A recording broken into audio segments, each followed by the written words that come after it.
ચારે બાજુ સૂકો ભટ્ટ વિસ્તાર, ખડકોવાળા પર્વતો અને વિશાળ રણ વચ્ચે વરસાદના ચાર છાંટા પડતા જ ઉમટી પડ્યા છે લોકો. આ દ્રશ્યો યુએઈના મફાસીના છે. અચાનક આકાશમાં ઘટાટોપ વાદળો ઘેરાયા અને પવનના ઝપાટા સાથે ધૂળ અને પાંદડા ઉડવા લાગ્યા. આ બધું થયા પછી થયું અહીંના એક મોંઘેરા મહેમાનનું આગમન. આ મહેમાન એટલે વરસાદ. દ્રશ્યોમાં દેખાતા આ લોકોમાં યુએઈના સ્થાનિકો ઉપરાંત ભારતીય ઉપમહાદ્વીપમાંથી અહીં આવેલા કામદારો પણ છે, જે ખાસ વરસાદની મજા માણવા માટે બહાર નીકળ્યા છે. હળવું ઝાપટું આવતા જ કેટલાક લોકો ખુશખુશાલ થઈ ગયા. કેટલાક સેલ્ફી અને ફોટોગ્રાફ લેવા લાગ્યા, જ્યારે કોઈ પોતાના બાળકો સાથે વરસાદમાં મસ્તી કરી રહ્યું છે.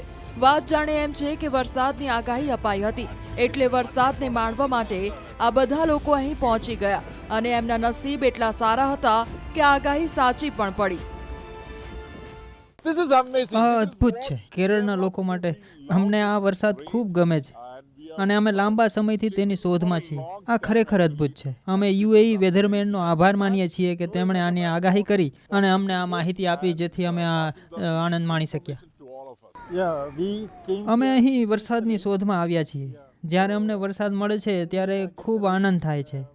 આ આનંદ એવો છે કે અમને જૂના દિવસોની યાદ આવી જાય છે. અમે બધા ભારત, પાકિસ્તાન, બાંગ્લાદેશ એવા ઉષ્ણકટિબંધીય દેશોમાંથી આવ્યા છીએ. ત્યાં વરસાદ ખૂબ જોવા મળે છે, પરંતુ જ્યારે અમે દુબઈ જેવા શુષ્ક વિસ્તારમાં આવીએ છીએ ત્યારે અમને વરસાદની ખૂબ યાદ આવે છે. એક ટીપું પણ પડે તો તે અમને ઘણો આનંદ આપે છે, ઘણી યાદો અને નોસ્ટાલ્જિક ક્ષણો આપે છે.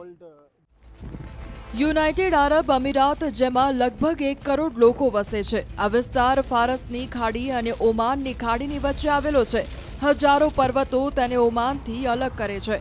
દક્ષિણ કિનારે ઓમાન અને યમનના દરિયાકાંઠે ચોમાસાનો વરસાદ પડે છે, પરંતુ એમ્પ્ટી ક્વાર્ટર નામનો રણનો વિશાળ વિસ્તાર વાદળોને રોકે છે. આના કારણે યુએઈમાં ઘણીવાર વર્ષો સુધી વરસાદ પડતો નથી. યુએઈ પીવાના પાણી માટે લગભગ 70 ડેસેલિનેશન પ્લાન્ટ્સ પર નિર્ભર છે. રિસાયકલ કરેલા પાણીથી ડ્રીપ ઇરિગેશન દ્વારા છોડને પાણી આપવામાં આવે છે. તાજેતરમાં બાંધવામાં આવેલા ડેમ વરસાદના પાણીને સંગ્રહ કરે છે. છતાં વર્લ્ડ રિસોર્સિસ ઇન્સ્ટિટ્યૂટ્સ અનુસાર યુએઈ પાણીની તંગીના જોખમમાં વિશ્વમાં 7મા ક્રમે છે. યુએઈ વરસાદ લાવવા માટે ક્લાઉડ સીડિંગ એટલે કે કૃત્રિમ વરસાદનો પણ સહારો લે છે, જેના માટે વિમાનો દ્વારા વાદળોમાં રસાયણો છાંટવામાં આવે છે. 2011માં યુએઈના નેતા અને અબુધાબીના શાસક શેખ મોહમ્મદ બિન ઝાયેદ અલ નહ્યાને કહ્યું હતું, પાણી તેલ કરતાં વધુ મહત્વનું છે. આ ખાસ કરીને દુબઈમાં સાચું છે, જ્યાં વધતી જતી વસ્તી પાણીની માંગને વધારે છે. દુબઈ ઇલેક્ટ્રિસિટી એન્ડ વોટર ઓથોરિટીએ ગયા વર્ષે 683.7 અબજ લીટર પાણી ડેસેલિનેશન દ્વારા ઉત્પન્ન કર્યું હતું. યુએઈમાં વરસાદ એ માત્ર એક વાતાવરણીય ઘટના નથી, પરંતુ તે લોકોના હૃદયમાં ખુશી અને યાદો લાવે છે. ખાસ કરીને ભારતીય ઉપખંડના કામદારો માટે તેમના વતનના ચોમાસાની યાદ અપાવે છે. પરંતુ આનંદની સાથે એપ્રિલ 2024ના પૂર જેવી ઘટનાઓએ પણ યુએઈમાં વરસાદના જોખમો દર્શાવ્યા છે. આ દેશ માટે વરસાદ એક વરદાન અને પડકાર બંને છે.